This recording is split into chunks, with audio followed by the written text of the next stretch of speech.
C'est tout le monde, bienvenue sur Docteur Captain Parisien. Je vous expliquerai la chaîne, le projet, qu'est-ce qui va se passer dans une prochaine vidéo. J'ai décidé de commencer la chaîne par l'entraîneur Christophe Galtier. Je vais donner mon avis, et un peu plus tard dans la vidéo, parce que c'est un avis qui sera un peu long, parce que sa conférence vient d'être finie il n'y a pas longtemps. Pour moi, il y aurait 3 dispositifs qui pourraient sûrement être utilisés. 3-4-3, 3-5-2. Et moi, mon dispositif à moi que je pourrais proposer, même si ça sera pas le cas, et même si, voilà, le 5-3, le 5-3-2, qui est un dispositif, on va dire, comment je peux dire ça, assez osé. Euh, Christophe Galtier, moi je te le dis, plein de gens sont sceptiques et jugent alors qu'il n'a pas commencé. Là, tu vois, c'est officiel, il est entraîneur du Paris Saint-Germain, tout ça. Euh, je veux dire, il faut voir sur le terrain. Parce que, ok, il a très peu d'expérience, tu vois, en Ligue des Champions, tout ça. Mais, Laurent, t'avais plein d'entraîneurs avant qu'ils explosent, vraiment, n'avaient pas beaucoup d'expérience en tant qu'entraîneur en Ligue des Champions. En Ligue des Champions, on apporte tout. Et moi, je te le dis, j'y crois en Christophe Galtier parce que Christophe Galtier, c'est un peu l'entraîneur anti-bling-bling. Parce que tout le monde voulait Zidane. Mais quand tu entends Nasser Al-Khelaifi qu'il voulait plus de recrutement bling-bling ou du bling-bling, tout ça, tu le sentais que Christophe Galtier allait arriver parce qu'il fait ressortir ça, ce non bling bling. Parce que dites-vous que normalement son contrat c'était 2 années plus une année en option. On va avoir une option au moins qui sera. Il a demandé de retirer l'option. Et dis-toi que son salaire est à peine à 5 millions, je crois. Faut bien confirmer, si vous pouvez me confirmer dans les commentaires. Voilà, c'est pas un truc de bling bling. Alors si tu recrutes Zidane, il fallait sûrement que tu payes 26 millions par mois, par an. Ce qui est énorme. C'est énorme. Alors, à 5 millions par an en tant qu'entraîneur, ça passe quoi. C'est assez, c'est assez tranquille. Et même sa conférence de presse, ça m'a convaincu. Ça m'a convaincu. Tu le sentais qu'il avait, tu l'avais ému. Et dis-toi que pendant sa conférence de presse, donné sa définition, tu vois, du ici c'est Paris. En disant que, tu vois, il y a quelque chose quand tu le dis. Et même si n'importe quel jour ou entraîneur aurait dit pareil, comment il a encensé le club, mais c'est incroyable. Déjà, je dis ça à plusieurs reprises, Christophe Galtier, quand tu le voyais, quand il était à Lille ou à Nice, quand il parlait du Paris Saint-Germain, on dirait qu'il avait une envie d'y aller, tu vois. Je suis sûr, c'est Christophe Galtier, tu vois, tu lui proposais de venir au Paris Saint-Germain l'année précédente, l'année précédente, je te le dis, je pense qu'il aurait accepté. Voilà, pour moi, j'y crois en Christophe Galtier. On va voir sur le terrain comment ça se passe. Peut-être que je vais me tromper, mais moi, j'ai envie de lui dire un message. Christophe Galtier va et fait taire les bouches. Parce que dis-toi que je suis assez surpris parce que Alex Castro, c'est un youtubeur que j'adore. J'étais pas été surpris, mais il a été celtique dès le début. Ok, il a pas ce standing, mais il faut voir sur le terrain. Mais moi, j'y crois. J'y crois, ce coach avec peu d'expérience, mais qui va imposer sa patte, qui va imposer quelque chose de nouveau. Parce que lui aussi, il se réinvente, parce qu'il arrive dans un grand club où tu as énormément d'exigences, où on t'attend dès le premier match, tu vois. Euh, voilà. Bon, maintenant, on va passer aux 3 dispositifs et aux 11. Pour moi c'est des 11 et les joueurs que je vais proposer dans les deux 11 sûrement qui pourraient utiliser. Et moi, le dispositif que moi je propose. Alors, le premier, c'est le 3-4-3. Pour la défense, allez, le Kipembe, on le garde. À part, à part si vraiment un bon club propose. La défense à 3, ce serait Skriniar, Ramos, Marquinhos. Marquinhos, capitaine. Ramos, il sera là cette saison. Il sera là. Parce que tout le monde avait critiqué Ramos à propos de sa blessure. Dites-vous que, comme je lui dis, à chaque fois, c'est à cause du Real. Ils ont menti sur la blessure. Où il avait fait que 24 matchs au Real, tout ça. Pour la saison. Alors, je ne me rappelle plus de l'année, mais laisse tomber. Avant qu'il arrive au club. Moi, je te le dis, Sergio Ramos, tu vois, je vais y croire à peu près cette saison. Et Skriniar, j'espère que vraiment ça va se faire. Parce que tu as Marquinhos, tu vois, qui est très calme, qui est très posé. T'as Ramos, t'as le costaud, et t'as Skriniar qui a la bonne tête. Il me fait penser un peu à Vidic, un peu. Vite fait, tu vois. Et moi, je te le dis, ça peut passer. Moi, je te le dis, j'espère qu'il viendra. Parce qu'il va changer beaucoup de choses. Bien sûr, en piston de Hakimi, Nuno Mendes. Je vois que les gens, je vois que beaucoup de personnes veulent faire partir Bernat. Pourquoi? C'est une bonne doublure, moi c'est une bonne doublure, hein, Nuno Mendes. Hein. C'est une bonne doublure. Ça me suffit.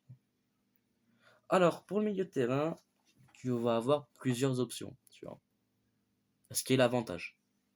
Soit tu fais Verratti Danilo, parce que Danilo, lui, je le garde.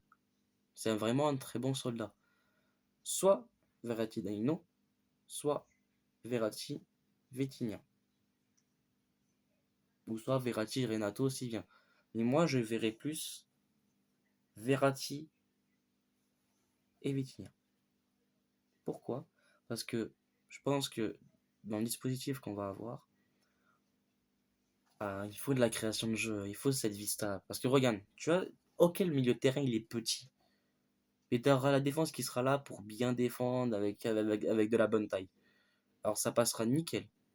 T'as Verratti qui est là, qui ratisse, qui défend, qui serait là, et Vitinha qui est juste à côté, qui crée avec lui, qui sera légèrement devant, un créateur. Nuno Mendes à gauche, je pense que vous savez très bien pourquoi il est Hakimi sur les pistons. Et pour l'attaque, alors, je vais sûrement adapter exactement Mbappé à droite, Messi dans un style de faux neuf 10, et à gauche,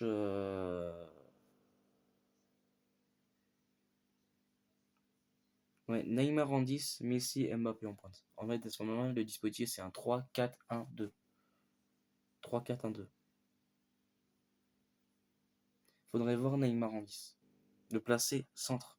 Je pense que c'est là où il fonctionnerait le mieux. Et moi, je te le dis, pour moi, Neymar, la saison prochaine, ça va être la surprise, sûrement. On doit le garder. Je préfère qu'on le garde, et dès qu'il joue mal, on le met sur le banc. Tu vois. Avoir cette autorité, le recadrer. Parce que c'est un enfant, c'est un enfant. Et un enfant, ça se regarde, ça se dégage pas. Ça se recadre.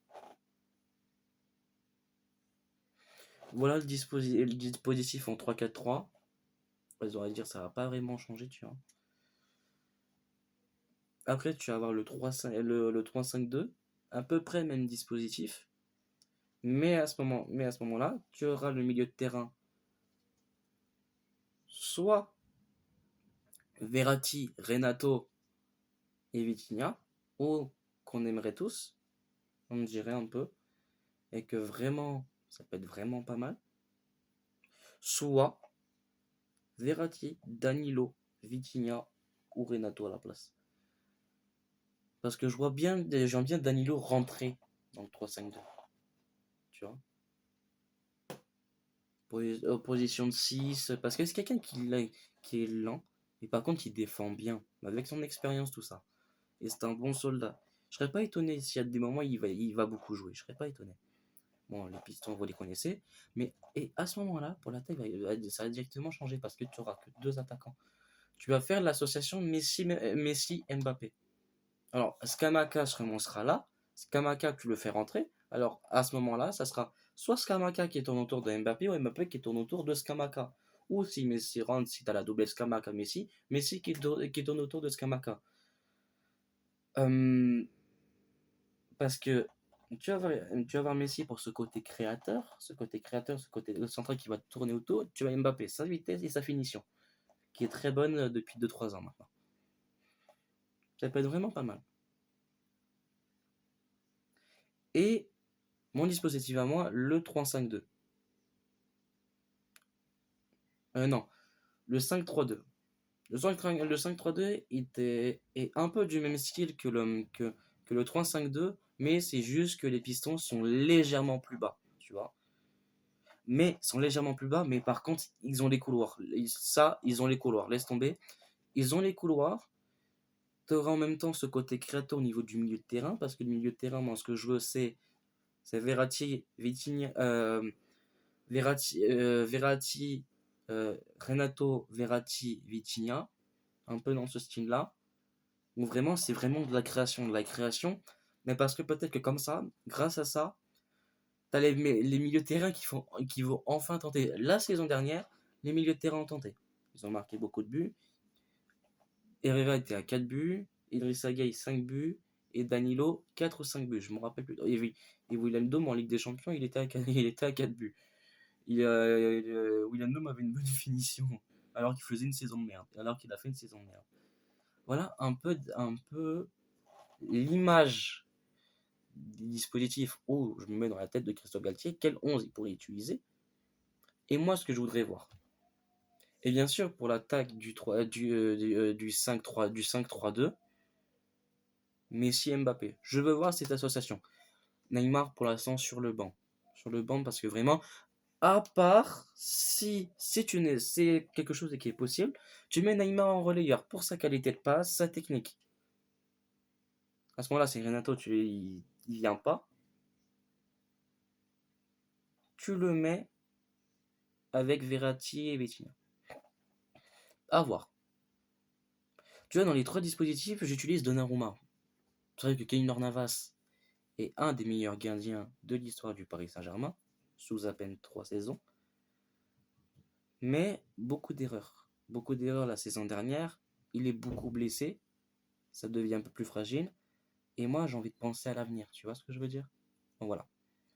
J'espère que vous avez apprécié cette vidéo. Sûrement demain ou après-demain, dans pas longtemps, il y aura la vidéo sur Scamacca parce que Scamacca arrive très rapidement. Vitinha est déjà parisien. Alors si vous voulez quand même un avis dessus, vous me le dites dans les commentaires. Mais voilà, quand vous voyez que je le mets dans le 11, ça veut dire que je le veux, tu vois. Vous l'avez un peu près. Et le Scamacca, vous me le dites dans les commentaires si vous voulez, parce qu'il sera sûrement officiel. Et ça sera sûrement officiel vraiment peut-être dans les prochaines heures ou dans les prochains jours. Et je ferai la vidéo de l'officialisation et mon avis, parce que Vitinha il est déjà là depuis maintenant une semaine.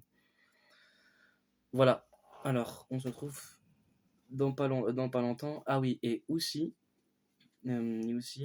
je continuerai les pronotimes avec mon ami Karim de Paname,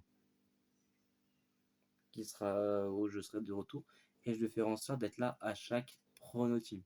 Voilà. Alors, j'espère que vous avez. Bah, je l'ai déjà répété, mais c'est pas grave, parce que comment c'est nouveau projet, tu vois, je stresse un peu, c'est normal, tu vois. On se retrouve dans pas longtemps, et j'espère que ce projet fonctionne enfin. Juste